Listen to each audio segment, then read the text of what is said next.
glasses, without which he can barely see. It is 1991, and we are third-year medical students at the University of Nigeria. Yesterday, the last of our classmates, those whose surnames begin with the letters from U to Z, staggered out from the Viva rooms. Our second MB exams officially over. Second MB is a grueling ritual, sitting solidly in the middle of our 6-year journey to becoming doctors, a thin bridge over a gaping chasm.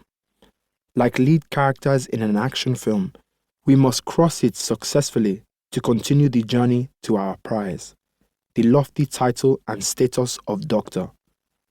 After 3 years of studying the preclinical basic sciences of anatomy, physiology, and biochemistry, it's necessary for us to pass second MB to be allowed to continue with the final 3 years of clinical study before the award of our medical degrees.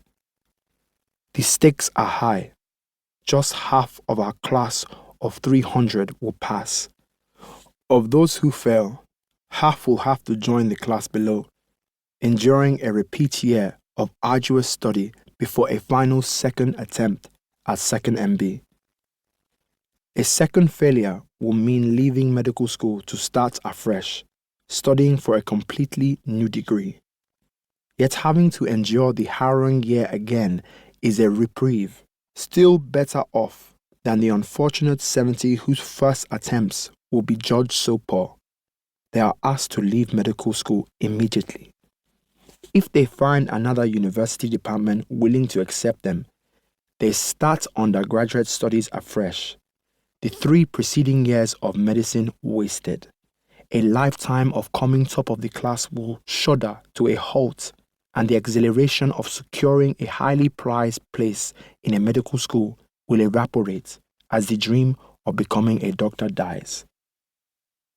The prospect feels worse because most of us have never failed an examination. Cushioned by a lifetime of coming top, we are petrified at the prospect of a first confrontation with life-altering failure. So, with the exams done, we wait nail and lip-bitingly anxious for these results. Yesterday, as soon as the last vivas were done, our lecturers began huddling in conference with the external examiners collating the results, making final decisions. China interrupts my feverish mental review as I wonder which group I will fall into by the end of today. Let's go and get something to eat. I can't continue chasing these lecturers around. Whenever they are ready, they will release the results. All day the previous day, as part of an anxious crowd of classmates, we trailed the lecturers from office to office like chicks after a mother hen. Some unable to bear the agony or convinced of failure have given up, retreating to their rooms or leaving campus completely. Most, undeterred by the ever longer wait, have kept vigil, waiting and watching, even as the daylight fades and darkness descends abruptly.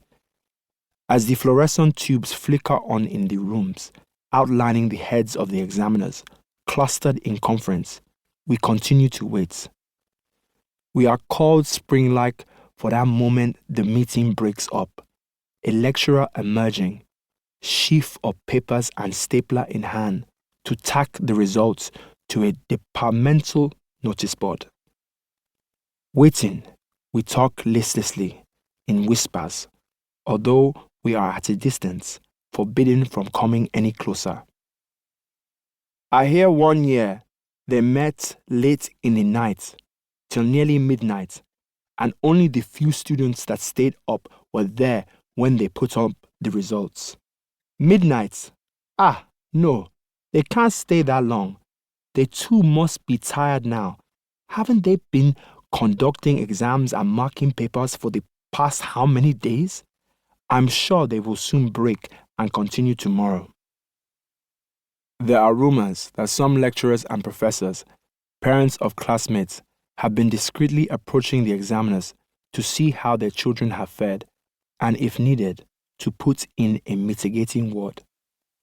Each time the main door swings open,